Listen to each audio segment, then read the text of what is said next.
start with the rundown. Mm. Um, so yeah. Hello to everybody who's joining us so far. We'll get started in a minute. Um, Sorry, making sure I clear my mouth out so I don't have all kind of food flying everywhere during the broadcast. Hopefully, everybody has been having a somewhat okay week. I know that there has been tons of things going on, and so we're going to go through a rundown of that, and a bunch of other things.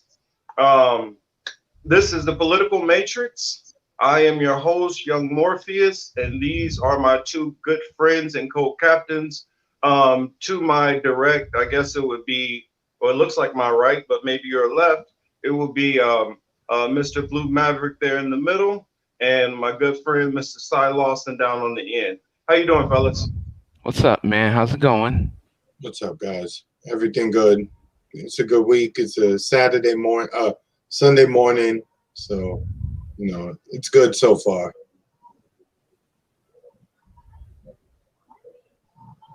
Yeah, it's been kind of an interesting week for me also. I know some of you have seen. I don't know. Some follow my Twitter, some may not. Who may watch or who may watch the rebroadcast. But I've decided to kind of back away from hands-on politics and being completely involved, and I'm going to focus in a different direction. I'll get more into that later, but the first topic that I guess the first thing we need to go through is um, Chris was going to do kind of a rundown for us on all the different things that have been going on this week. Some of them, it's been like a whirlwind, so much to keep up with, but so thankful that I have these two bright gentlemen here to kind of keep me on my toes and keep me in the loop of what's going on in the real world. So Chris is going to go into that, and then after that, Emmanuel has a topic that we definitely is going to be fun to talk about. We're going to be talking about possible COVID lockdown in the near future. So that's something we're going to go into after the rundown. And then we have some more time, and you guys have questions out there. We will try our best to answer the questions. Hopefully, we don't have to deal with too many trolls tonight. We did a couple of nights back.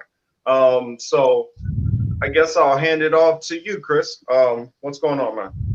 Uh, I know it's not a sports podcast show, but run down the week last night. I I haven't been watching, but I did tune in last night, so I'm guilty. The end of that game was incredible. I don't know how homie threw the ball away like that. I mean, I never witnessed anything like that before. I thought J.R. Smith was bad, but this was crazy. Emmanuel, did you see it? I hadn't seen it, but uh, what game was it? It was the Lakers versus Miami. Marcus, did you see it? Yeah, the NBA Finals. Yeah, Right. I definitely saw it. I was trying not to watch it because I mean I was doing my Your doing my research. my faith thing, and so I was doing my research, and at the same time, but I did see it, and it was for every LA fan out there, I know it was just a dagger to the heart, and for every Miami fan out there, it was like, whew, thank you. So I completely understand where Chris is coming from there. I see in the chat we got Kelly saying hello to Kelly out there, and we got Signs saying hello as always. So glad to have them with us tonight. Sorry for interrupting. I'll let you get back to it. No, it's cool. The crowd was outside, my window last night, and you could just hear every play. Ooh, ah. So when he caught the rebound, the crowd was like, oh, and then and then right after you hear them go, huh? Like collectively. So it was funny as hell because right at that moment is when Markieff Morris threw the ball away. Um, Emmanuel, he came off a missed shot. Markieff Morris caught the rebound. Instead of throwing the ball to another player or whatever, or taking a shot, he threw the ball out of bounds, just like threw it like 50 Cent's pitch, you know, like his first pitch, just way left. So it was Okay. embarrassing, and that was the way they ended game um, five. Yeah, game five. Game So five. All right. whatever. So game six is tomorrow. We'll see. Anyway, Well, what's the tally so far going to the game it's six? three. That made it 3-2. All right. 3-2 Los Angeles. So they still have 2 games to win it. And LeBron had a beautiful game, like 40-13-11 or something, 40-13-7, something along those lines, like another monstrous game. So did Jimmy Butler, though. And with that being said, we'll move off sports. Uh, I know you had to get that out. I don't blame yeah, I you. did. Because, I haven't been That's their watching, so I hometown. did watch. And, That's it home was like, state right there. ah. I understand. Moving on, as usual. I don't know about you guys, but I get alerts in my phone all day long about COVID, so that we got to at least touch that Right. I real wanted to quick. go into that. Um, I just see numbers rising all over the place. Cases, not necessarily numbers. Not deaths, but number of cases going up. So it's going to be, now that we're in approaching winter, you can just imagine it's going to be what we experienced in March on Hmm. probably just another level, Hmm. tuned up. Yeah. Um, we had the what do you call it? The showcase, the candidate showcase, because you can't call it a debate. It's not that. Um, I I didn't watch it. I'll be honest. I saw some highlights online. I was not interested. I'm definitely not going to discuss an insect, and that's really all I have Right. to say about that. Right. I'm not focusing on. Once they showcased it, I was just done because it was almost as if immediately after that the abuse started, and I was like, it's like somebody threw me into a time machine back 4 years ago, and we're right back where we started. So Mhm. I was just like, I get it. I get it. I'm like, I'm done. I'm like, because Well, something else I want to say. Apparently, Bernie Sanders is actually giving out his mailing list because I've been getting blown up in my me text too. messages I've from the been getting Democratic them Party almost every. and now It's my been like emails it's is either every hour or every couple of hours. They just I don't even think I've ever even given out my phone number. I don't know how they even got my number. But they've been bugging me every hour or every couple of hours, and I'm just like, dude, I'm not voting for him. But it was like almost as soon as the VP debate ended, it was like everyone who's not voting for Biden is evil. Mhm. Everyone who questions voting for Biden is evil. I'm like, I'm sorry that we must have stepped into a time machine back 4 years ago because it feels exactly like that.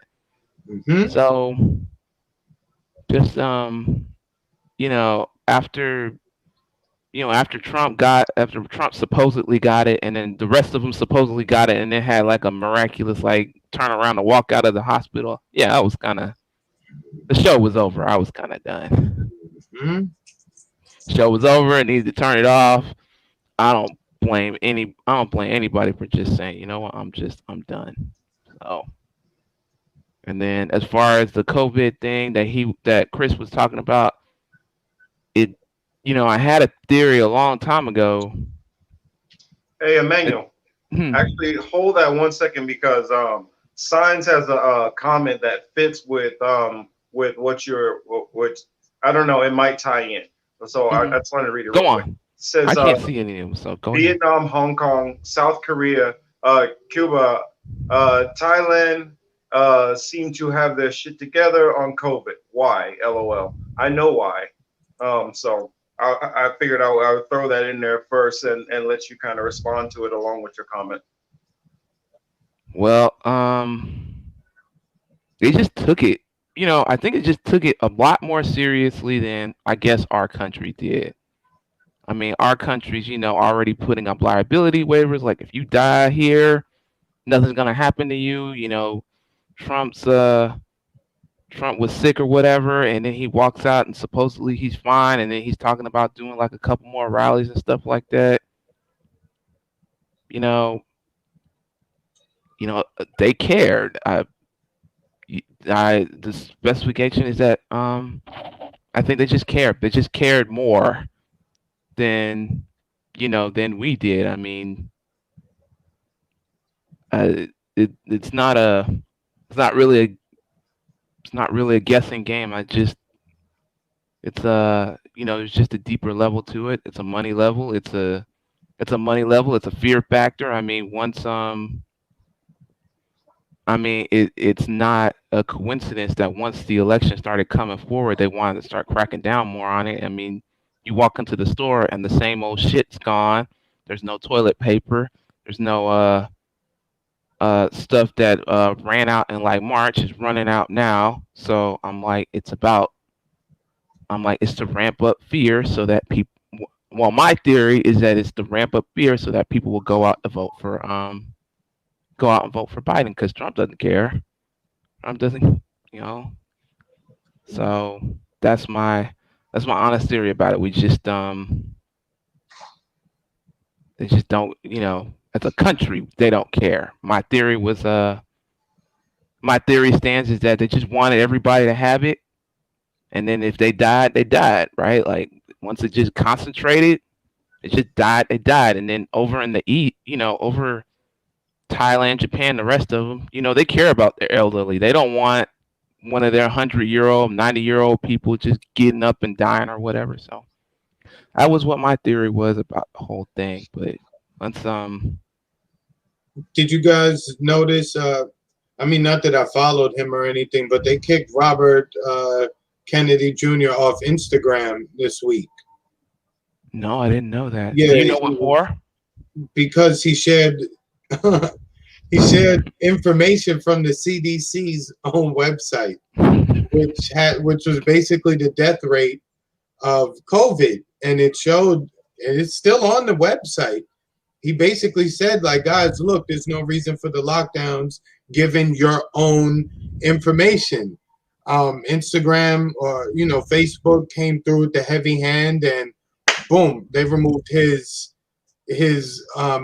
Instagram page, so he was done. And again, he wasn't being conspiratorial. He just reposted the information from the CDC.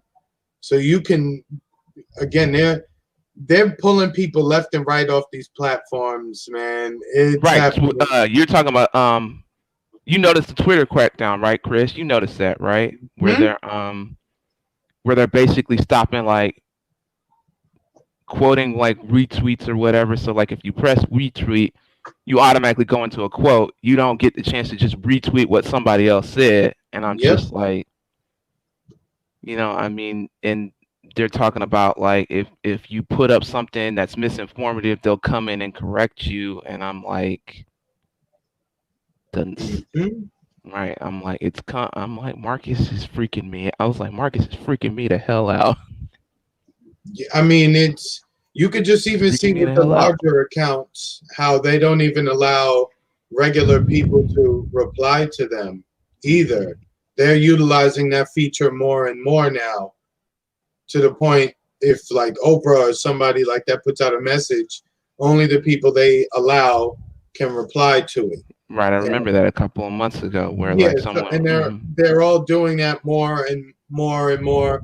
So you can just see there's an information crackdown, censorship issue, big time. I mean, I hate to even quote the guy Alex, but he is right. There is an This is a big time information war that we're in right now, and if you aren't looking at what you hear from the big boys, like just with a whole tall glass of skepticism, you need to. They're the ones that are giving you the worst information. and you have to be mindful. You have to almost take what they tell you and think the opposite. Um, I was gonna say, oh, I want to jump on that right now, but hold on one second. I need to do something, but keep going. I like the topic, and I'm trying to figure out what I want to say right now because you guys have touched on a lot of topics, which leads towards outside research into some of the areas that we talked about with the occult. And let's just go ahead and say it, New World Order.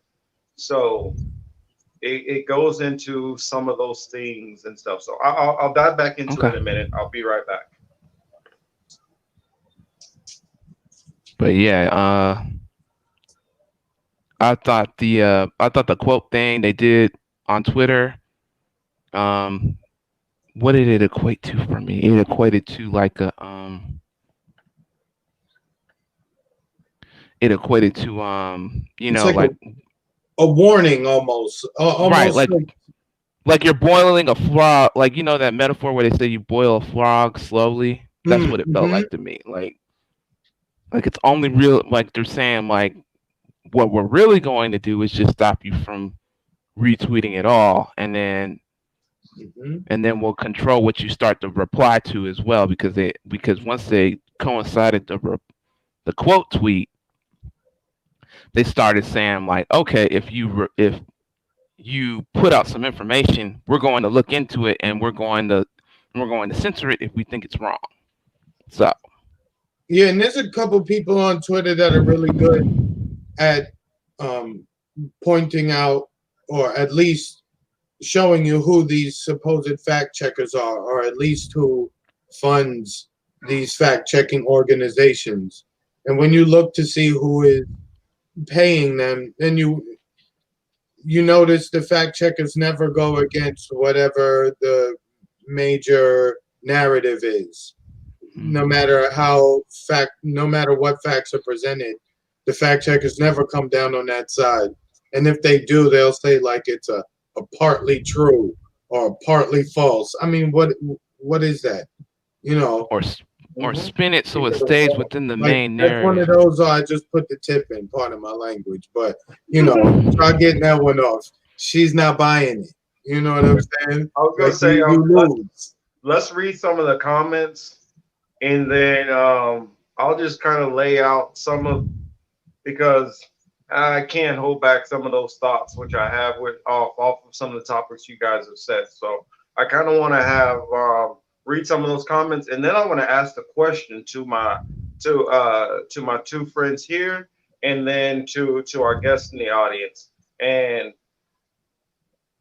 that question I'll ask after the questions. So let's see what we got.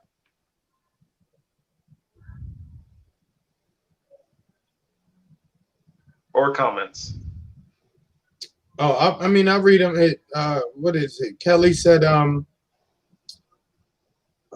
it feels like we'll never get through this pandemic. 2020 will be the lost year. Hopefully not 21 also. Sorry to tell you it's going to be this way next year too. It's not my opinion. It is what they have told us it's going to be like. If you just watch, I'm telling you, if just look at on YouTube, pull up Event 201, which was the simulation that they did almost a year ago, basically a year ago, October 2019. If you watch that, there's not a difference between what we're going through today. In that they give the guidelines, and since in different interviews and publications, the powers that be behind this have indicated that they're not willing to let this go until sometime next year. So you're looking at maybe till summertime of next year. Again, that coincides also with the vaccination schedule too. So yeah, sorry, Kelly, to be the bearer of bad news, but I don't even consider it bad news. It's just the truth. It's what's coming. I'm not being a fearmonger, scare tactic. It's the information is out there. You can find it. Next one. Sign says, what do you think about Trump's medical care? And are you seeing an effective set of treatments? Okay, first of all, can I answer that? I don't actually think he ever had it. A lot of them either they had it or they had mild symptoms of it. I don't think they've ever. I don't think he ever had it. I think it was just a reason to put out to his followers: if you got it, you can just take what I got, and you're gonna be a okay. But people are already saying they can't even find exactly whatever Trump took. Apparently, like put out there. So either it doesn't exist or he made it up. Now, you got Chris Christie, for example. Supposedly he was so sick he was about to die. Then all of a sudden he just rolls up the hospital, apparently fine, right? It's all a game. It's Isn't all it? a game. It's. I mean, I don't know if it was lost on either of you, but the virus got really political. Those that 36, 48 hour period. I mean, Hmm. I didn't. It was Republican after Republican after Republican, but it and they were all okay. Right. Again, the Once the test. polls were like nobody cares, it just seemed like they all had this miraculous turnaround. Everybody just seemed to be thumbs up, a okay. COVID ain't nothing. So Yeah, I don't. I think again. I think the positive tests that they said that these people had was more to reinforce the narrative that they have been pushing all year, and they'll push into next year, and for the next several months they'll be pushing this narrative mhm. until they're able to move on. So we're stuck with this until enough people snap out of it. Um, the information you're being given about this is all bad. Like I said, even just the tests, the PCR test, like they're spinning it so many times just to show viral information. And it's just like, if you're going to that length, clearly you're forcing this. You're forcing positive test results. I mean, This this is the one thing that we're missing. Mostly everybody is missing this. The what I feel everybody is missing is the fact of I'm not saying that the virus is not real. Right. What we're missing is that let's step away from the virus for a minute and just look at the government. Every situation that they have an ability to be able to manipulate or use, do they not use it? Now we all know that that's what they do. Right. So why is it any different in this situation? And that's what we have to keep our eyes on. What's going on here is a little dog and pony show with some of these people. Now, some of these people are compromised, and they're older and they're getting it and they're not being careful. But some of these people are getting it. Well, maybe they're not actually getting it. Maybe some of these tests are meant to kind of disguise or guise things that might be actually going on. Actually, more deep and elaborate ruse that you actually see going on. Because the one thing you got to remember when you're dealing with this kind of money on these levels, these kind of people who they can pay any type of advisor to figure out and game plan this or brainstorm that or model it out and figure out how things are going to work and then do trial tests in small areas and then work it and scale it all the way up. And you have the money to work on those things year after year after year. And you also have the connection to work with health directors and people who you can influence later on. And especially if you build these relationships with people early enough, this is the same thing which spies do, whether it's the CIA, Mossad, KGB, no matter who you're talking about. They all build relationships by it starting off as something mutual. And they wait for the opportunity when they find your weakness. Say your mother gets sick. Say your kid has a gambling issue. Say you were cheating on your wife and you want to cover it up. They'll come to your aid for all of these things, but they will also keep track of all of these things also. And at the moment you get out of line, they will use that against you. And that is the power which Mossad has. That's the power which a lot of people don't understand and know about. Um, they have a whole lot of America's secrets. And some of the houses, this is going into the whole Epstein thing. Some of the houses, which he had all of these influential, powerful people come into these houses, he's recording conversations, actions, business deals, all kind of things. And he's recording that stuff, and he's passing it back to I believe his name is Wexler or Wexelford or something like Wexner. that. Yes, Wexler, exactly. That man works specifically for the government, and when you have actual people who are telling accounts and tales of what they're seeing, and then you have another person who's over here and track the money. The problem which we have in our political chasm right now is we're all looking at all of these different things and we're looking at them isolated as if it's something separate.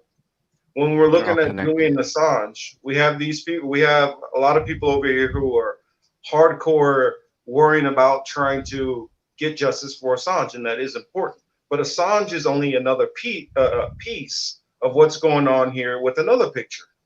That other picture, which might be going on, which as far as the Epstein scandal, which we're missing there, that there's linkage here, and then that ties over to different things which are going on with what is the group who I'm trying to remember what it's called, um that donates to both of the political parties. um Who? APAC? what is it? Yes, APAC. Okay, APAC. Then it's all tied into APAC. And then these same politicians who are all tied in the APAC are all going on Epstein's planes and going to all these same locations.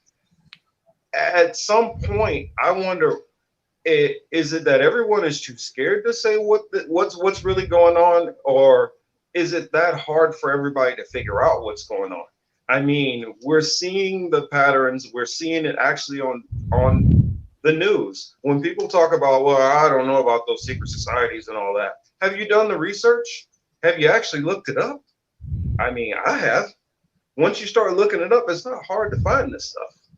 And when you have a politician who is compromised, it is not hard to make them do things. And there is a history of it being done through powerful, let's just say, donors to the political parties. Now, last week we talked about how Woodrow Wilson got literally blackmailed into taking us into World War I. Why would we think anything would change? The same people who made all of this money way back when, who set up these financial organizations and instruments, pass that same money down throughout the generations through those families. Some of them actually have even made like discourses against family members. If you don't marry one of the cousins and keep everything within the family, then you're out of the will. And so, if these people went to these extents, why would we think anything would be any different? And if we have a history of them basically doing a dog and pony show and literally sometimes sacrificing innocent lives or sometimes completely just fabricating things, why would we think now in today's age that any of that has changed? My question. I'll stop. I'll get off my soapbox.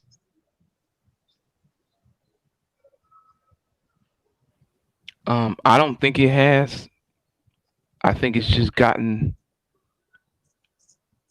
a lot harder, a lot more complicated to notice, a lot more complicated to tell. I just think there's more information out there than, I guess, you know, Then we're able to process at times. right. I think they're just like over, I think they're just inundating us with so much information that you can barely keep up or even tell or even understand what's going on.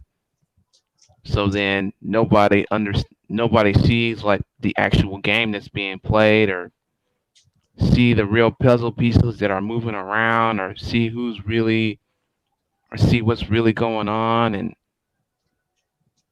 then sometimes it feels like you're playing out the same it feels like you're playing out the same script every 4 8 years, and I felt like that. Oh, Right, I it's felt even more right. deeper than that. It's so much deeper than that. Mhm. I'm not gonna go into that right now because that I'll lose everybody. But it goes much deeper than that. And like what I guess what I'm trying to illustrate also is that the reason why it's hard to see is because we're in the middle of it right now. Think about every time you see a person in a relationship and that relationship's going bad and you see they're always fighting and you can see all the problems with the relationship from the outside, but they can't figure out why it won't work. And it's kind of the same thing now. We're sitting right in the middle of it, but we need to learn how to take ourselves back and look down upon it in a fair, even eye instead of dismissing everything right off the bat like we've always normally done, or taking very little bit of information to dismiss something. Because what I've come to realize is almost literally everything that's been propagated through any kind of mainstream source, whether it's, I mean, even going into sports. I mean, it's even hard to know how much of sports is even real. I used to think it was just wrestling, but I mean, I've heard NFL players even talk about how certain teams are particularly given certain benefits on the field, If i.e., they take them calls out, or plays or and right? things just on purpose, just because of who they might be tied to. And so, if I know that even goes on in sports, which I would think, well, why would they even do that in sports? It's a money game, and if you are not willing to seriously look at the money and actually listen to people's statements, I would name two people's statements in particular to look at: Bibi Netanyahu and Alan Dershowitz. I'm not gonna say the comments, but look up controversial comments from those two men. And what you will start to realize, especially if you hear from Whitney Webb, who hopefully I can try to get her on sometime to try to talk to, That'd be she did dope. like a really good breakdown explaining a lot of some of these things that are moving on and we're having a hard time grasping. And when I was talking about Mossad having blackmail and things, that's the reason why certain things are not coming out. And the reason why I feel like we're inundated right now with such a flood of information is because now, with the connectivity of the internet, so many things are starting to leak out from so many directions, and it's getting harder and harder for them to kind of cut off the doorways to keep the information quiet. Sticking with that same point, where was Gates this week? What publication, or I don't know where he was. I don't remember like what website. Maybe it was Bloomberg or something. But he was complaining about what's being said about him and COVID online. I saw that. And then tying back to Emmanuel's initial point about some of the certain subtle changes in Twitter, so you can see he voiced a complaint, and all of a sudden now we can see on the platforms these changes. So again, they just monitor. They're trying to control everything in every way, shape, or form. Pretty soon, stuff like this will be extremely subversive and not allowed. And we haven't even really called anybody's names to, or even made any crazy accusations. Well, that's the reason why I decided I got to stop pussyfooting around, and I'm and in a way I still am. I Um, mean, yeah. Ziggy is right on a whole lot of things there, so shout out to you. I see he's in the Oh yeah. audience. Mm-hmm. But I decided that time is going to come short where I'm not going to be able to give this warning anymore because the communication is going to be completely shut down. Um, I believe that through not only my faith, but I believe that through looking through secular means and looking through science and technology and economics and just the trend of the which way things are going.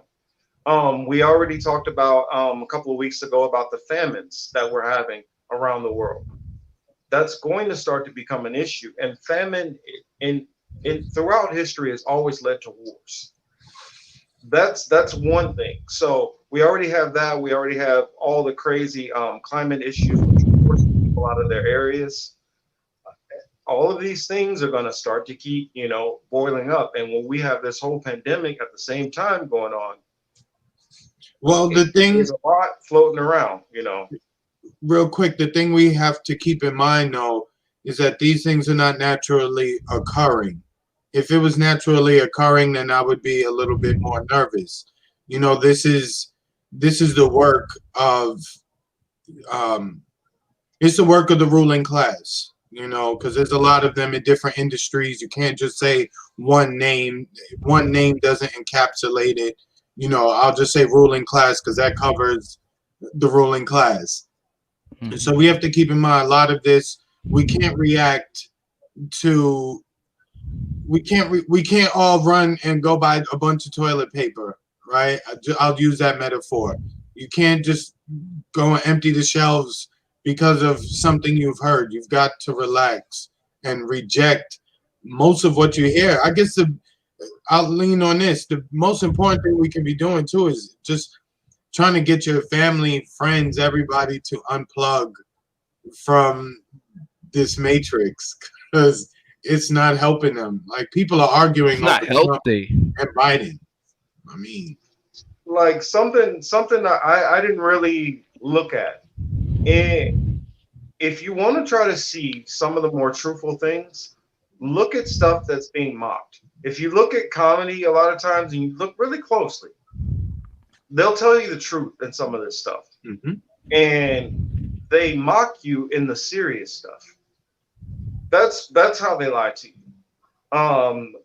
They bring up all kind of crazy mathematical numbers or figures that you can never figure out.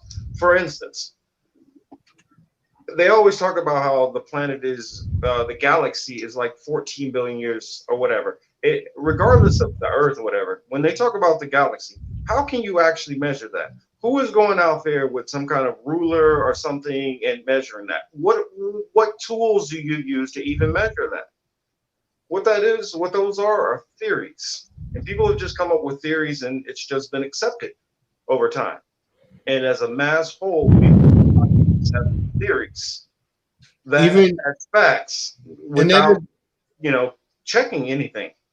that applies to our financial system too, right? Because you know, someone will say, "I need." We're projected to make $10 million this year. They turn a profit of 7 million. They're like, "Oh, this is a bad year." So what do they do the following year? They cut staff, right? All off of a theory, a projection. You didn't. You understand that? There's a certain amount of trickery that's going on into all of this stuff. So sorry to cut you off. Go ahead. No, no, no, you're good. Manuel, did you want to get in there and say something? Well, I was you know the the honesty of comedians is always pretty has always originally bothered me. I mean, sometimes they make these like wild, outlandish jokes that sound really messed up, and then like years later they become like these big, huge scandals that were just stuff that was going on in the background because all the money was rolling around, and I was just like, just I get Oh, it. I mean, perfect example. Think about you know what? I'll give you one that hasn't happened yet on a TV show, which they're kind of mocking things. And let's see how probable this is already now, and let's see if it might happen or not. On the show The Simpsons, which everybody know is often, predicts a lot of things. The Simpsons have it predicted on a sports note that the Kansas City Chiefs are going to win back-to-back Super Bowls. They predicted that like in 2012.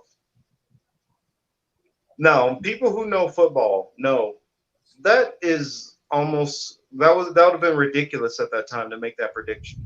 hmm But after how they won and how they're doing right now, it's looking very probable that they could have.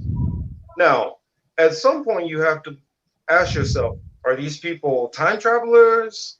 Are they just really, really good guesses at a whole bunch of stuff, or do they know something that we don't know? I'm surprised you didn't talk about the most blatant one, the one Which before one?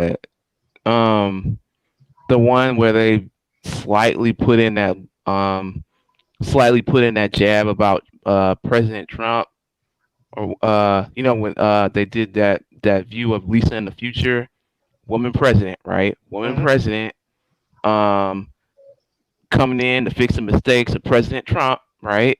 Yep. Yeah, like And so, didn't is that the one where Trump dies? Because there's an episode where they have Trump dying. I'm not sure. All I really remember about it is that Lisa was president.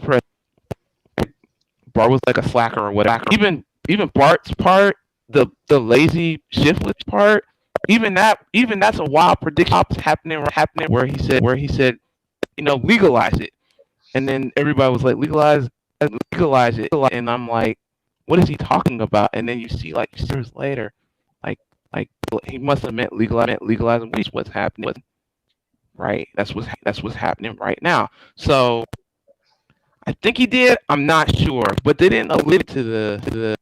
I don't think they alluded to any like virus killing whatever. But that whole Um, the whole you Oh, they've had one with the virus with did the have one where they sat around and they basically said they made like a whole viral story or whatever, and they were just need to play it up. We just need to play it up, and then they stuck this random dude with it, and the dude randomly keeled over, and none of them particularly worried because they already had a vaccine for it.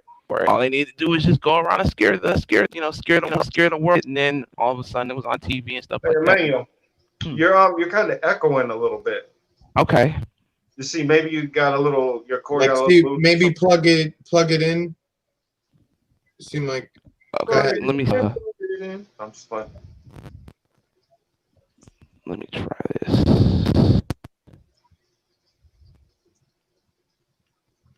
All right, did that or am I still echoing? No, Still, that's better. Okay, give me 1 second. All right. Oh, what were you saying, Chris? no. We're carrying signs now says history repeats itself due to complacency. I would agree, except that in this case, where they're going, there won't be another round there Hmm. won't be another cycle Yep. because this is like elimination. This is the last round. It, You know, I mean, you just like look that at old it all. song. You look at like STDs, cancer, viruses, wars. You can tie them all together. It's again all the same people involved at the top of all of those events. So Well, they're trying to erase people off the they're trying to erase people off the planet, and they're just moving from maybe second gear to third gear right now. mhm. I mean, let's hope I'm wrong, but I feel unfortunately for some people or whatever, this is how it's gonna go. I feel like we're at the final countdown, and it's kind of like uh, a lot of people are thinking everything is just gonna kind of we can kind of work this out or work that out, but even for people who are non-religious, they look at climate change as possibly being almost a countdown to the end of the world. So even if you're not a religious person, it's not looking good on either end. So I mean, I don't know how we get around, that obviously it's something's about to happen. Oh, Emmanuel, you good? Is there still an echo? I might. Keep going. No, no, no. Is there still an echo? Yeah, There is. still Okay, I'm gonna work it. I'm gonna just give me just a minute. science says history is pretty one-sided, being written by the winners. That can't be any more true. Um, you know anything about iconoclasm? Signs you know about iconoclasm? If you don't know, I advise that you pull up Russian artwork, iconoclasm, and you'll see what the Renaissance started doing. You know, rewriting history basically. And so most of us have been taught basically a Romanized version of what's kind of went on. And so we kind of gotten not the whole full story of things before. And so what they do is they tell history in some truths, but what they'll do is they'll split some things off into theories. And some things which are true, they throw into theories. For instance, oh well, caveman some people originated all the way from caveman. No, no, no. They're just a different people, flat out. And some people got it on with the cave people, so that's how that happened. Period. That's why people have that same, Neanderthal DNA. And literally in the Bible, I know some of you don't believe in it, but it talks about the cave people and it calls them by a certain name. It calls them Horites. That's what their name is biblically. Everybody in the Bible has a biblical name, and it's to their nation. And so when you understand that, you start understanding more of this stuff, how history was twisted around. Because the biggest thing in the Renaissance period is they took out about, about 16 books out of the King James Bible. And if you go into those 16 books, it tells the migration patterns of certain people. And if you start to figure out certain things, you'll understand one of the biggest lies that's going on, that most of the world doesn't know about, and for good reason. Some of the people who are part of the lie don't realize that it's a lie because they're not allowed to read certain things. Other people who are supporting the lie don't realize it because they're not allowed to read these things either. But when you actually read these and you put all of it together and you get the full story, you realize who's lying, who's confused, and you realize what the big secret really is going on. So, but if you don't want to hear the full story, then you'll pick and choose which doctrines you want to hear and what you want to think about. But I've been able to, by Sign. by going into archaeology and research and science, prove and back up things which I was disputing before. So um, the way history is told, it throws you off in so many different ways. You ever wonder why we have the same kind of fossils and stuff like that of the different giants and mammoths and stuff that they found all over the whole entire world? Well, because Pangea isn't just a theory, it did exist. There was a flood, and that flood did separate everything. That's not hard to figure out. I mean, it's pretty clear and obvious, but people are going to lie and try to pretend to confuse you and always throw you off the scent. So if they can pick apart things in this book and make it look false, then you throw out the whole book and you don't start reading that history lesson, which it tells you in there, because it literally starts telling you about Alexander the Great and all the actual people which you can find throughout history and what was going on. So it's a matter of people actually really want to know the truth, whether it's convenient or not, or if they just kind of want to go with what they feel comfortable with. Let's see. Ziggy was saying some pretty interesting things there. What was he saying? Can you go in there and read that, Chris?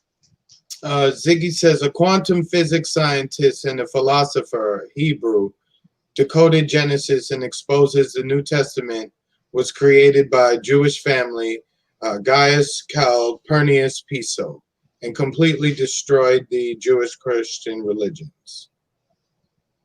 The reason why none of that's destroyed, and I'll tell you why it's not destroyed, is because if you actually really read the Bible and understand it, it gives prophecy. It prophesizes things thousands of years ago that are literally happening today and that were happening over periods of time. So you can go with maybe this person's version of this or that might be inaccurate or people not understanding the correct beginnings, but nah, that Piso guy, whatever, more than likely, I guarantee you'll look up and he's probably Illuminati, early forms of Illuminati, because most people don't realize these secret societies didn't just start in like the 1700s. This stuff literally goes back to the biblical days of Nimrod. This goes back to, the Old Testament days of these secret societies, and they've passed this stuff down through royal lineages.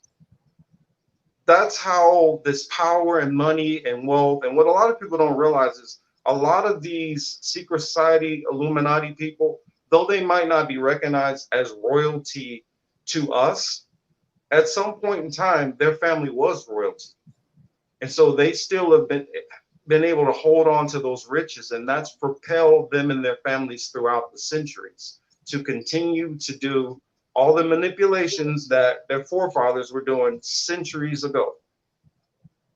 And I could break down prophecies to show you that it freaked me out. So that's the reason why I can't buy the whole well, some odd person here debunked it, because the reach and influence of the Illuminati going back from how long, they just have way too much wealth and power at this point. I mean, you got to remember, these people were literally loaning money to all of the nations and the Roman Catholic Church. Anybody that has that much power is running the world. Make no doubt about it. Oh, go ahead, Emmanuel.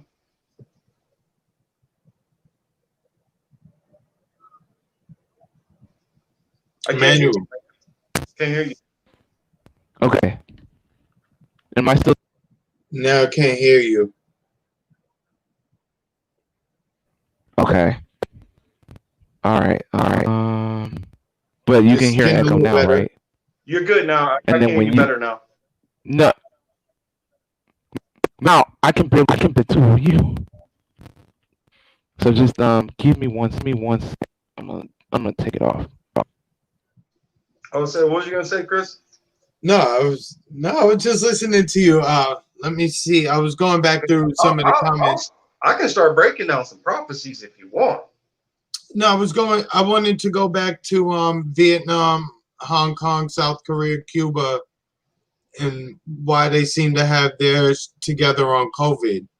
Well, one, they're not part of, well, Hong Kong, South Korea, yes. They're all part of the World Health Organization. However, they still played the lockdown game, the tracing stuff. They don't care about Cuba. Cuba is using its own medicine that's been on the books for, I don't know, a couple decades at this point. Cuba has to make sure they take care of that island, because any kind of sickness that could destroy that entire island in a relatively short amount of time. Yeah, So, they've always had to make sure that they were on point with their medical sector. So I'm not surprised that this bogus shit, pardon my language, didn't really affect them. But unfortunately, even they're going along with it too. I don't know why. It's interesting. Sweden seems to be doing okay. They haven't locked down. They don't wear masks. They're chilling. Again, why are they okay? They haven't done so. They've had like a light lockdown, but they won't even tell you about that. They'll tell you about death rates. And it's like London, Sweden, similar characteristics. London's numbers are out of control. Sweden's aren't. Yes. I got a fun question there for me. Yes. What is the difference between prophecy and guesstimation? I will explain. Guesstimation first is when you pick a scenario and you loosely equate it, but virtually anybody can't squarely see it and it's vague.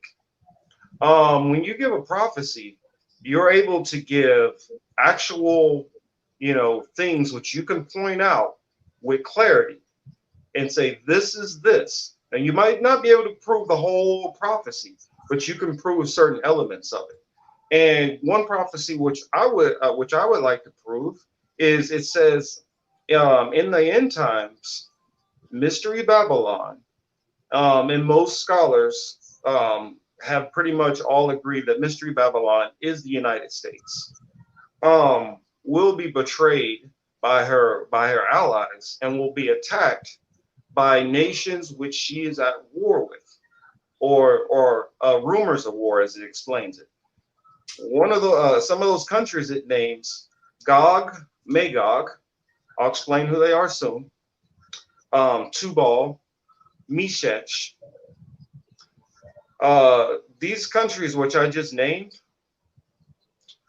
Russia, Moscow, Turkey, and Iran. Now, why would the Bible, or why would somebody write thousands of years ago that the nation which is the most powerful, that pretty much controls all the other nations, and it says it rides on, rides on a dragon with 10 horns. Basically, the United Nations is 10 different nations. So that would be the 10 different horns, which Mystery Babylon, the United States, controls. Rumors of war, enemies who have been plotting right now. We had the whole Soleimani attack, and everybody kind of thought, no, well, that's all died down. They shot a base up. We known for the longest that Russia's had these things, and our own country has been pumping the tensions for war. I also know that Russia has been testing more nuclear weapons, and Russia has also been testing massive EMP weapons. Also, Russia does have some technological ability to hack our power grid already. So that I would say that it's a prophecy which is partially fulfilled and look like it can definitely be fulfilled. And it says that United States, or Mystery Babylon, will be bathed in a lake of fire. How I understand that, a lake of fire, if you ever seen any movies when a bomb goes off or a major missile, when it hits, boom, a cloud of fire goes out across the bottom, which some could describe that as a lake of fire. Now, a nuclear missile goes off, that would be a lake of fire that would destroy a whole entire landmass. In the Bible, it does describe of 2/3 of the population being decimated. So those are prophecies which I fear a little bit, and I hope I'm wrong, but that's something that I feel is a difference between a guesstimation and a prophecy.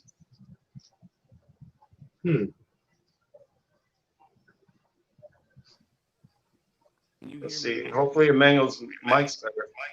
No, you hear me now, because now I hear static from the two of y'all when you two speak. So I don't know what's up with that. When you can hear me, right? Right. When you two talk, I hear static now. I mean, it comes in with I don't know what's going on. First you me, and now I can't hear you. So I was like, now you sound like a monster. Oh, Kelly says, by that standard, Notre Dame and Jeffrey Monmouth were accurate. Well, the difference is there's more prophecies which have to be fulfilled. And I could go through, I mean, I would literally have to go for days breaking down prophecy after prophecy after prophecy of things which I can see the starts of some of them and some which it's talked about. This might be a little touchy subject, but I guess I'll just go on ahead and bring it out. It talks about that the house of Israel and the house of Judah will be in bondage together. And in the actual scripture, it says, lay on your side bound for 400, 390 days. and for each day it'll be a year, and that'll be the amount of bondage for the house of Israel, and then lay on your other side for another 40 for the equal amount.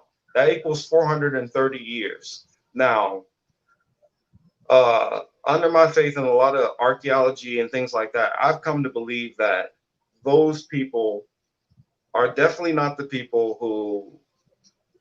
There's only one group of people who I can think of that are kind of two separate, but who seem to be two separate people who have went through that same kind of bondage together over that same almost exact rough period of time. And it says it's not going to have to be something old. It said it would be of something going towards the end of times. And so it doesn't only just randomly throws it out. It tells you a certain time period chronologically when certain things are supposed to happen.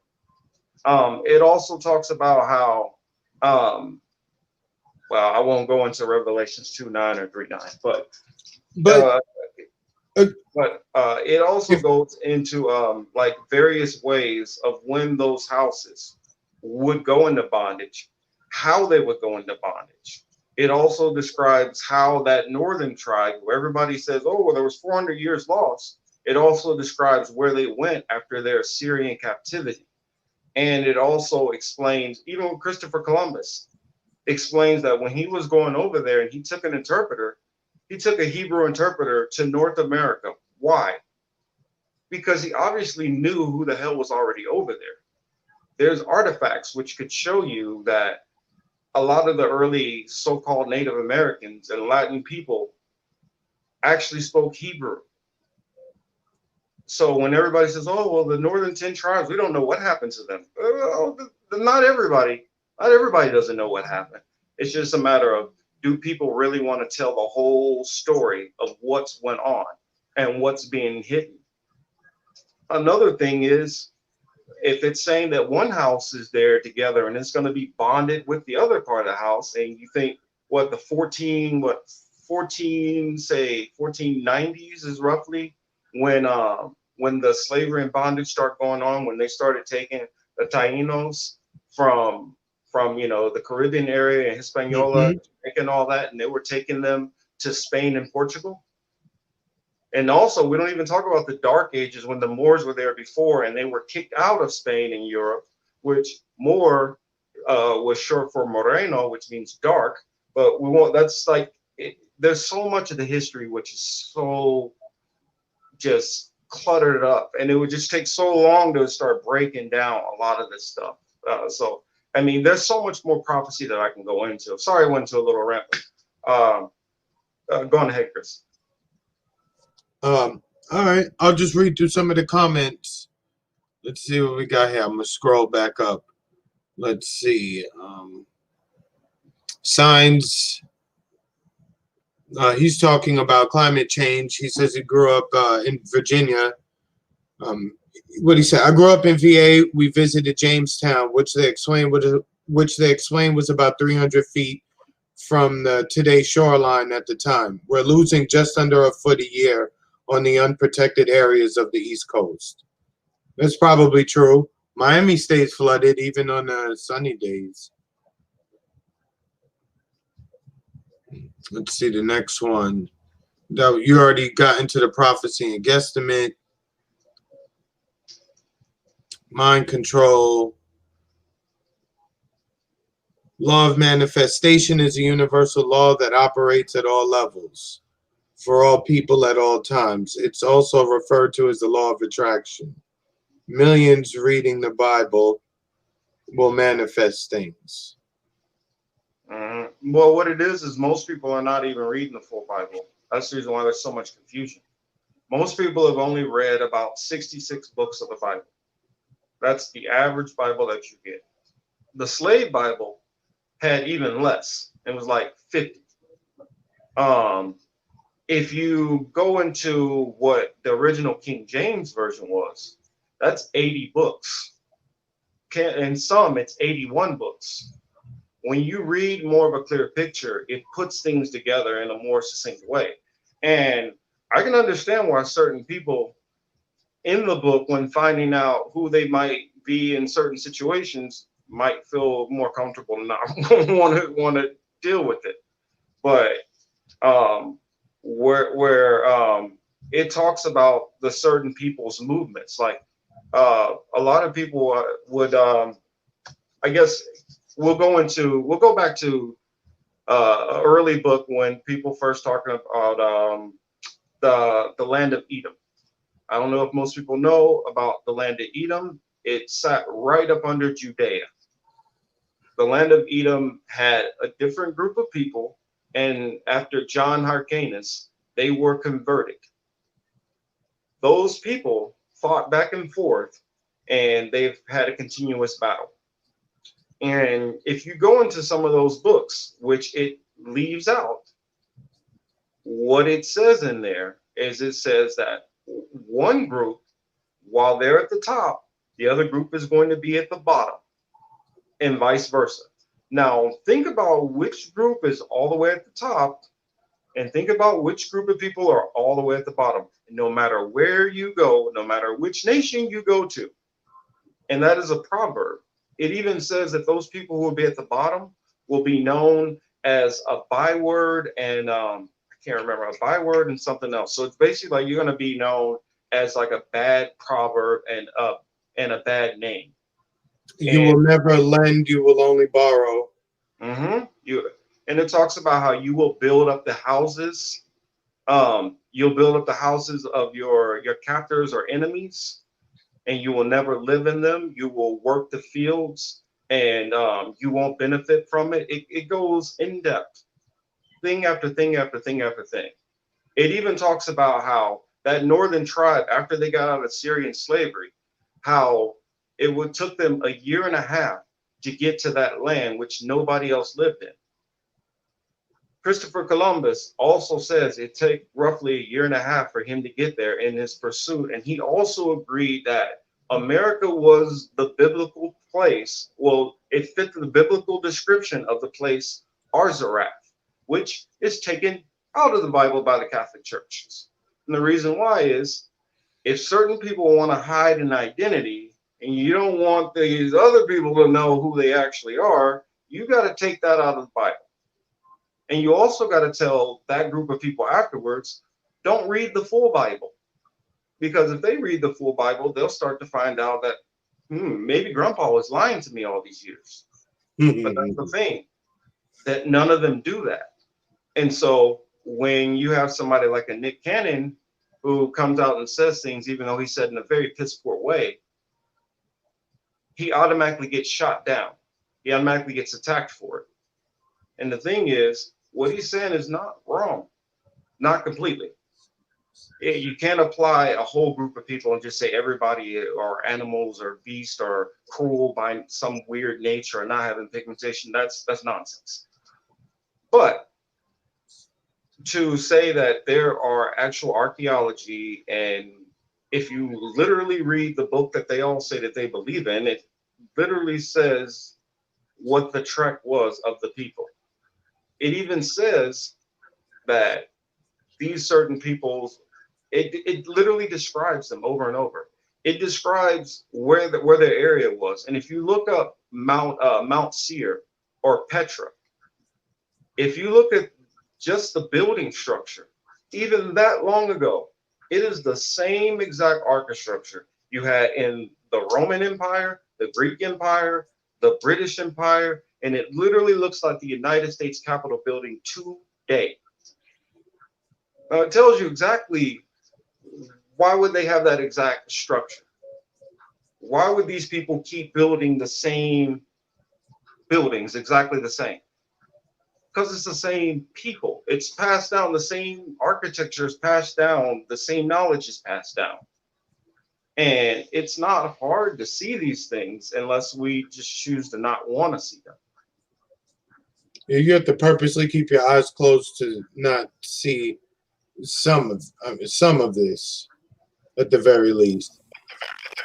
Hey y'all, I gotta get going. Okay. There's something going on with my mic or whatever. So I'm just gonna get off and see if All right, yeah. see if I can figure it out. Couldn't hear you very well. Right. I'm like, I don't know if this play. I get off. So All right. I'm Catch gonna you go. later. Y'all have a good All night. right, Okay. E. Have a good one, man. Yep. All right. Keep for having me. All right. All right.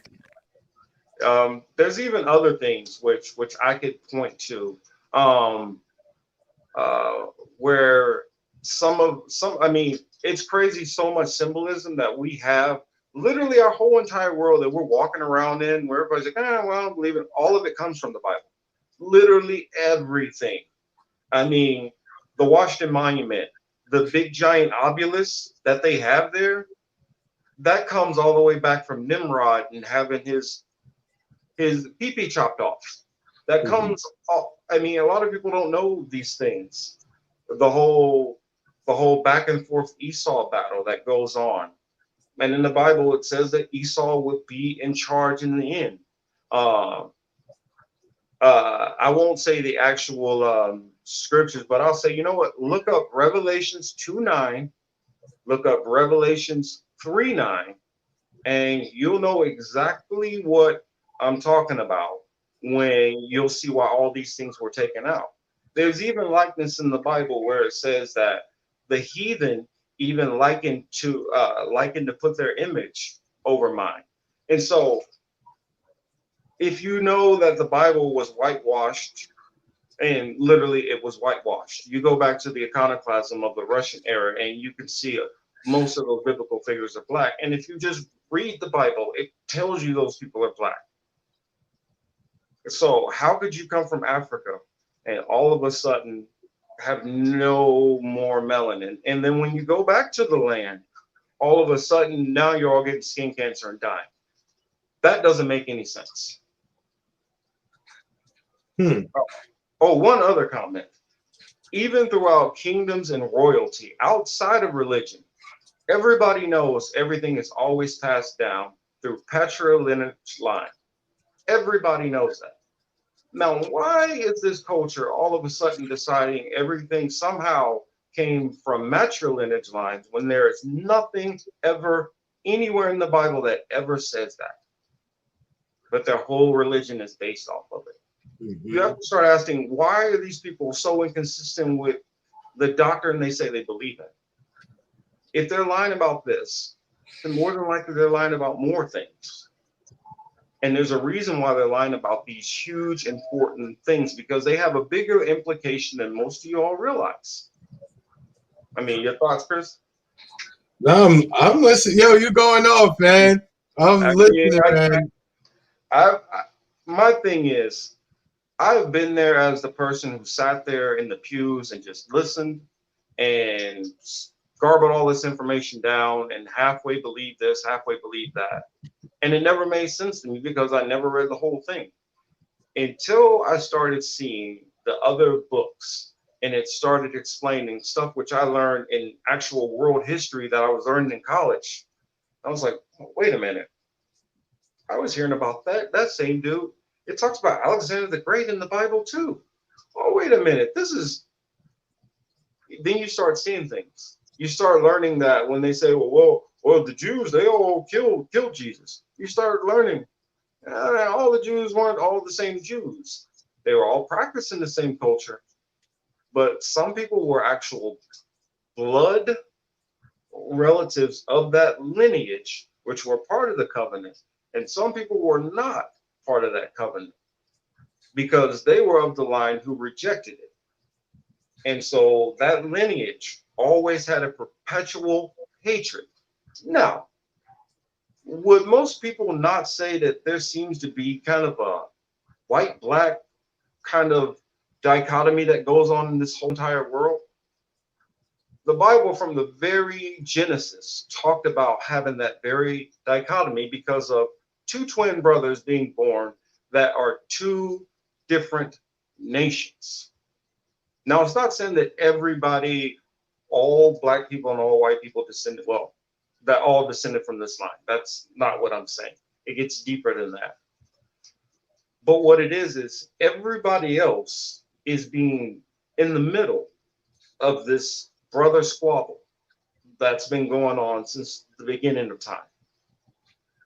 And the people who don't know that it's going on, some are on the side of kind of helping manifest the destiny of the ones who are on the bad side, and don't realize that they're oppressing the ones which they should be trying to exalt. And then there's some who are trying to help those who are on the bottom who are being oppressed. And for me, it breaks down pretty much that simple. It's almost like you can combine the Ten Commandments and the man in the iron mask, and that's what you have going on with our whole society in a nutshell. Hmm. Hmm. And so after that, there's all the lies to try to maintain and hide the original lie. Kelly, she said something that made me laugh. I just saw it out the corner of my eye. She said, "I hear Ruth was pretty submissive, not a good role model." That's actually kind of funny. Well, When that, well, the thing about the submissive part is they're supposed to be submissive, but the man is also supposed to love his woman into himself. Like he's supposed to be like willing to just die for her at a drop of a dime. It's not supposed to just be like, oh, you submit to me and I sit back and kick up my feet. That's not how it works. It's a she's supposed to be submissive, as in, listen to you because you're the security and supposed to be the head. And whatever screw up happens is supposed to be on your head. Mhm. And she's supposed to kind of help you. And so, hey, it's on you when you screw up. So she's there to kind of team up with you and say, hey, we're going to figure this problem out. And so that's why they put it on him. It's kind of like this. If you go into an organization and you got 15 bosses, it's going to get real confusing real fast. If you only got a household and you got two people, if both people are the boss, you're all when you run into a situation where there's a push, how do you decide that? Mhm. Mhm. I mean, Correct. that's as simple as I can explain it. I mean, you're not supposed to, and the thing about it, everything in the Bible it says you're not supposed to usurp or you're not supposed to abuse authority, and that's the problem. All of these people from the first organization of the church itself to the Roman Catholic Church to most of these synagogues, what they've done is they've used the Bible as a weapon. Yeah, And just as Diggy put Ephesians 6:5, the line about slaves and obeying their masters. well, the thing about it is, it does say that in there, but it also talks about, you got to understand that when it's talking about slavery there, it's talking about like almost like servitude. It's not talking about out in the field getting beat and stuff. And it also says that they're supposed to compensate and pay them and things like that. So it's not the same as chattel slavery. Now, it is talking about chattel slavery in the end part of the Bible, and that's because, okay, I've watched these certain people do some stuff for a long time, and they don't want to get right, so I'm going to get them right. And so their punishment will be doled out on what they were doing to those other people. And so, yes, at that point, that's a whole different type of slavery. But what it's talking about slavery there, it's talking about more of servitude, more like indentured servant. It's not talking about, hard labor and just master. It's not talking about that. Not at all. Hmm. Okay. Um, what else he said? He said he teaches fear. Fear of God, yes. Oh, yeah. Definitely. I won't deny that at all. And my thing is, if you don't believe in God, that's perfectly fine. But if you believe in God and you know that He could finish you with a snap of a finger, then why would you question Him? It's like it literally says, does the clay pot question the maker? It's like he's a maker. He can make up his own damn rules. Like, it's not up to me to make the rules. It's up to me just to follow. That's it. Hmm. Mm, Okay. We're coming up. We're at 120 now. I'd say we should like make this like the home stretch. yeah, this would be the home stretch. A good off topic to lighten it up a little bit. Kelly has one for you. Off topic. Oh, that's fine. They're okay. I guess the only bragging rights for the U is that when they go to the NFL, they make the best players, right? Like pretty much everyone from the U that goes to the league ends up in the Hall. So one way or the other. So it's all good, Miss Kelly. So, interesting question. How did God turn Lot's wife into a pillar of salt? It's because she was warned what not to do, and she was hard headed. I mean, she decided to look back, and she wasn't supposed to look back. That's as simple as that. I mean, in fact, their husbands, a lot of Lot's what was it? Lot's daughters, their husbands was like, man, ain't nothing gonna happen. I'm not worried about that, and that they got left behind. So that's how I look at it. I'm not the one to try to fight any powers that I feel like that are bigger than myself. Yes, correct. Kelly's talking trash. That's funny. But the next part of that story with Lot and his daughters, that gets kind of awkward, doesn't it? Well, you're talking about the her being turned into a pillar of salt. No, I said the Oh, you next talking about the daughter? with his daughters, with both of his daughters. We'll keep it PG. We're not gonna go into that. Yeah, that's because awkward. then that's like the whole story you could go into with Noah getting his daughters. That we're not going there either. Not definitely not going there. I don't know if I will go there because that one's a touchy subject. Yeah, they all are. She turned back and looked back against her husband, God's command. Yeah, basically that's what I was saying. It's God told them not to do it. They chose. Anytime you disobey, that's you're gonna do whatever he does. I can't explain how he does anything, but he does it.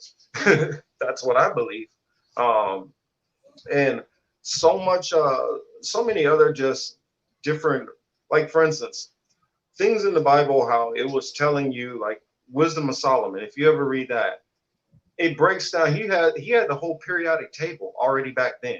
He understood how to do that. Um, and there was all kind of other things about which kind of foods to eat, what should be healthy for you, which ones are not healthy for you to just not eat in general. I mean, and so that's where like a lot of those commandments come from. They're more guidelines on telling you if you do these things, you'll live healthier, you'll have more money in your pocket. But if you don't, you will shorten your life because you're eating bad food. That's going to give you cholesterol. But they didn't understand cholesterol and sodium and all those things back then. So that's kind of what it was loosely alluding to. Hey, you spend a day not spending money, that's more money back in your pocket. I mean, some of it is just simple guidelines on how to govern yourself. And then some of it is just having some kind of having structure. Um, let's see. Kelly asks, what's the topic for next Saturday? That's a good one. I got one since I'm always on top of this COVID thing. I think locally, what I want to look into, because I need to do it myself, how local agencies are going to be working with the military to give out this vaccine. Again, Whitney Webb and the guy from The Last Vagabond, they were talking about this. I'm going to do that last week. I think that's something that we got to pay attention to, because again, your personal life may not be able to continue in the manner in which you thought it would, unless you take this. It's like everything else. It seems as if you may have a choice, but when you read the documents and what they have planned and the ideas, the long-held ideas of the people pushing this stuff, you can see that this is not a game to them.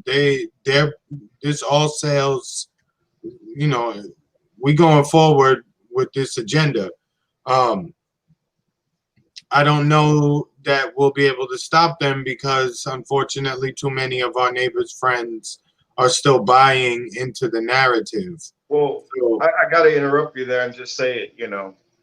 The thing is, we can't stop any of this. no, you can't. And that's the thing. The only good news that I could try to deliver is if you know what's coming, you can at least try to prepare for it through the waves. And so if you're not a person of faith, then at least know what's kind of happened in the real world because it tells you real world things that are going to happen.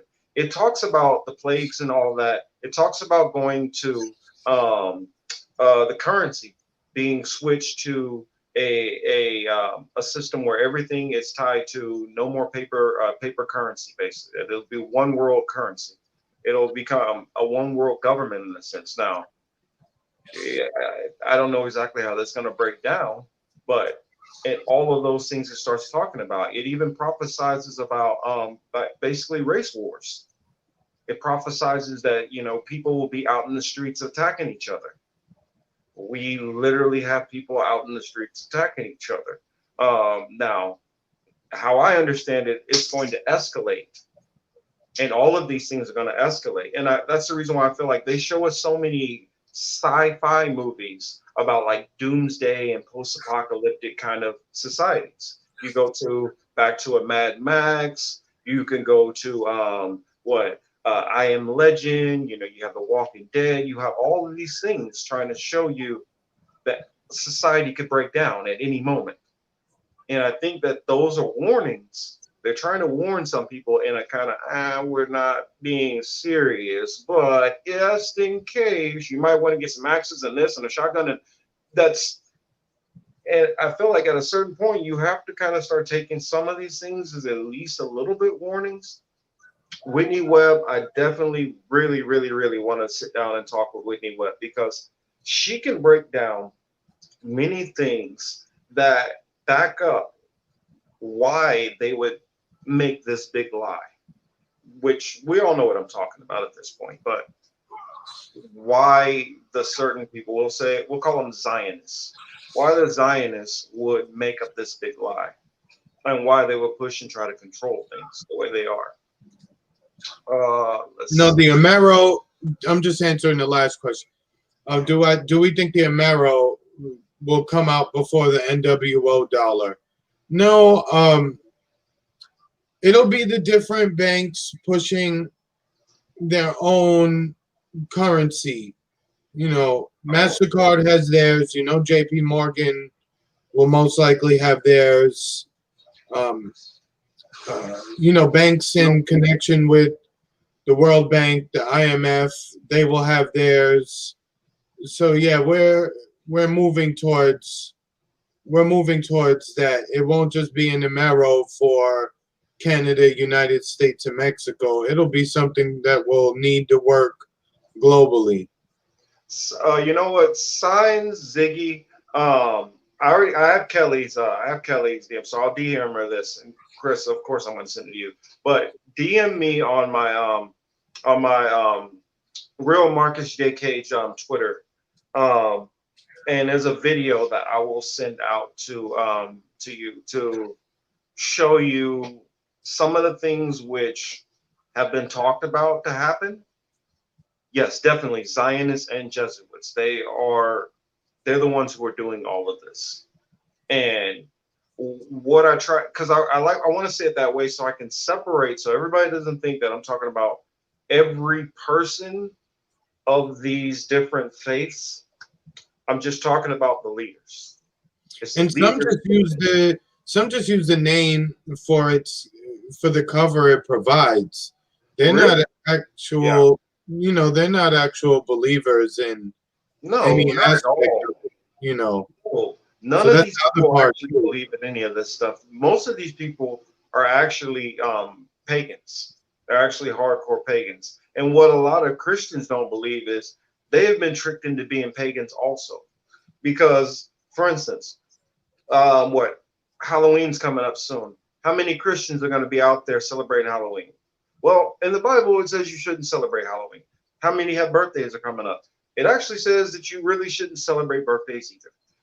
There are certain holidays in the Bible for you to celebrate, but it's none of the ones that we celebrate. And the reason why is all of these holidays that we celebrate all have to do with thousands of year old pagan traditions. And they've all been pushed in through, a lot of people think it's the Council of Nicaea, but it's not the Council of Nicaea exactly. The Council of Nicaea was like, all right, yeah, we'll add this, we'll add that. After that, you had successive meetings. And then that's when they started to break down, well, we're going to put this in, we'll take that out, we'll put this in, this will go on that day, this will go on that day. And when all that happened, that's when we all got pumped through the knowledge which we're so-called have now. That's when the whole transatlantic slave trade got kicked off. And that's not to mention the Arab slave trade that was going on with it. And then history as we know it since then has kind of been what it is. But the period before that is what we have to know about. That's what's being hid. My email actually it's Marcus I guess Marcus J Cage at Yahoo. So yeah, you can email me at Yahoo and I can send it to you. President Pagan here in the house. But most of us are pagans without even knowing it.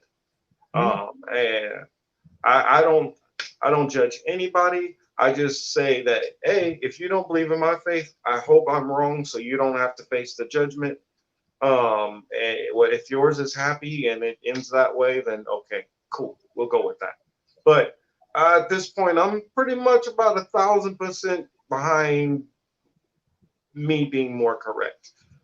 So I mean, not trying to be arrogant at all, but that's when you just get beat down with fact after fact after fact after fact after fact, and when you start realizing all these things that they throw it out there in a weird kind of, oh, we don't know if this could be, or in a sci-fi way, some of these things are more true than we realize. Sorry, Chris, I'm running my mouth a lot here. I'll let you talk, brother. No, man. You got sometimes it's gonna be like that. Yeah, it just I literally, like, even when I'm at work, I literally sit there and constantly store my lectures and all that stuff for me to read and go back through and take my notes. So throughout the day, even at work, from the time I get home, I'm researching all these topics to try to bring to you all, my most sincere take on it. Now, I get the religion stuff is going to throw people off, a little bit, and everybody's going to have their own beliefs, But as far as the historical stuff, trust me, this stuff I've verified, and I will give you every link, every video, every book source, whatever you need, whichever interviews I've researched, and let you guys have all my sources, because my whole thing is about the only way we can actually switch or change anything is we got to have some knowledge and awareness. So I guess that's my spiel. Kelly asked, what was our topic going to be for next week? And I think we should talk about, after I send out that video to everybody, that will be the topic. So we're going to talk about currency. We're going to talk about currency and some of the probable, probable prophetic things that could come out with currency. I haven't watched the video yet myself, so it'll be a treat for all of us. We'll all be getting to see it kind of at the same time, and then getting to talk about it next week. Granted, so try to have a little bit of patience through some of the religion jargon, because he can get a little, bit, dramatic sometimes and preachy.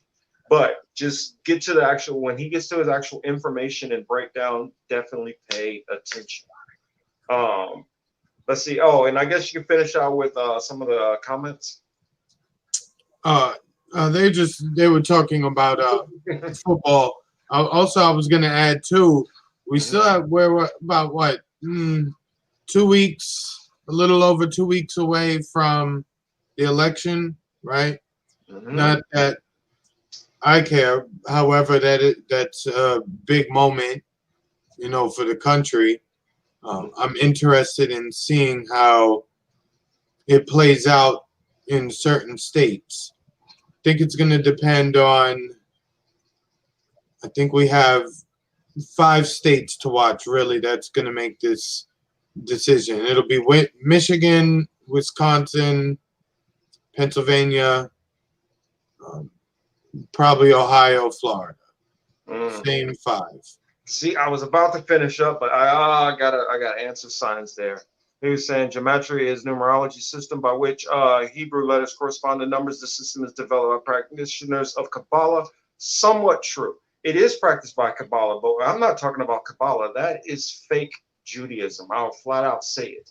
What they have done is because they're the converts, they have a portion of the language. So they took that and they tied it together with their Slavic languages. It's not actual Hebrew.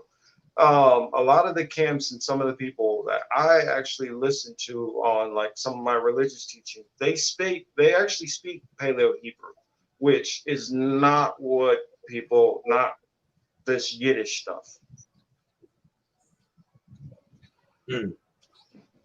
Well, I guess I can end it there. I kind of need to run to the restroom myself. So I will end it there. This has been the Political Matrix. Emmanuel had to drop out earlier, but I'm here with my good friend Chris Lawson, and we'll catch you all next week. Make sure to drop me the email, Kelly. Remember, my email is marcusjcage@yahoo.com. And for everybody else, hit me up on my Twitter. You all should know it by now. I will see you all later. Have a good one. Peace out, guys.